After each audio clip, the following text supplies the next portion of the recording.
help you get settled in on your first night. I actually worked in that office before you. I'm finishing up my last week now, as a matter of fact, so I know it can be a bit overwhelming, but I'm here to tell you there's nothing to worry about. You'll be fine.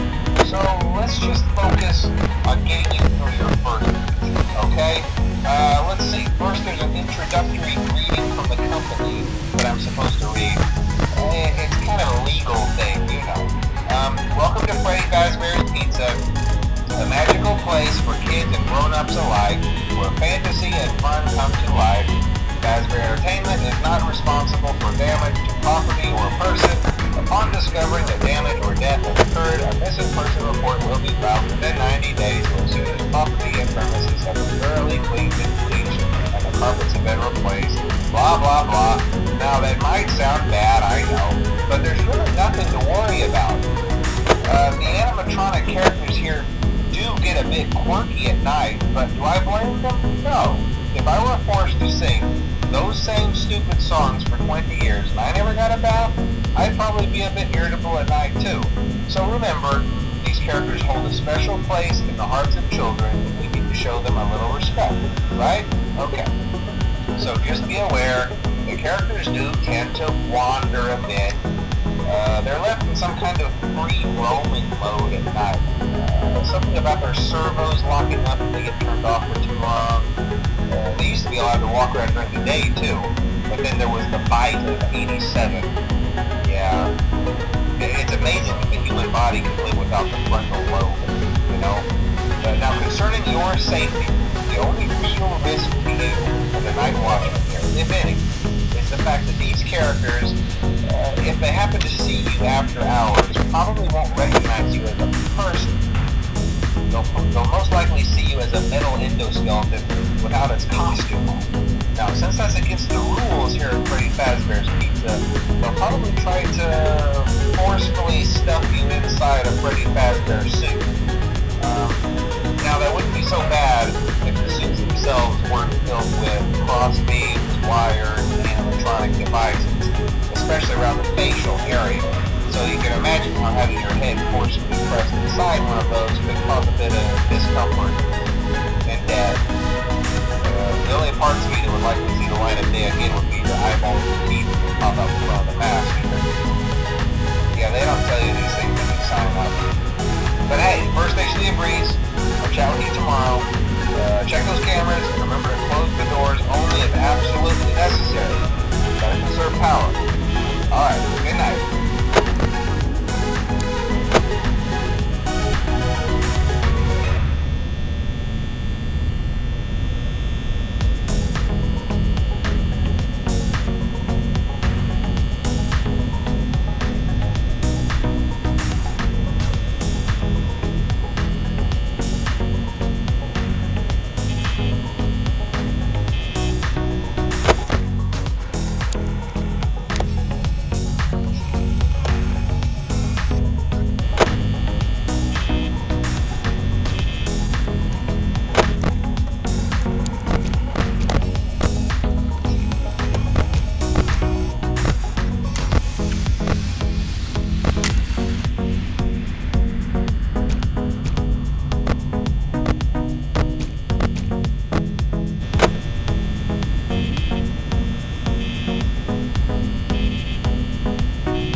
cameras while I talk, just to make sure everyone's in their proper place, you know. Interestingly enough, Freddy himself doesn't come off stage very often. I've heard he becomes a lot more active in the dark, though, so hey, I guess that's one more reason not to run out of power, right? I also want to emphasize the importance of using your door lights. There are blind spots in your camera view, and those blind spots happen to be right outside your doors. So if you can't find something or someone on your cameras, be sure to check the door light. You might only have a few seconds to react. Not that you would be in any danger, of course. I'm not implying that. Also, check on the curtain at Pirate Cove from time to time. The character in there seems unique in that he becomes more active if the cameras remain off for long periods of time. I guess he doesn't like being watched. I don't know. Anyway, I'm sure you have everything under control. Talk to you soon.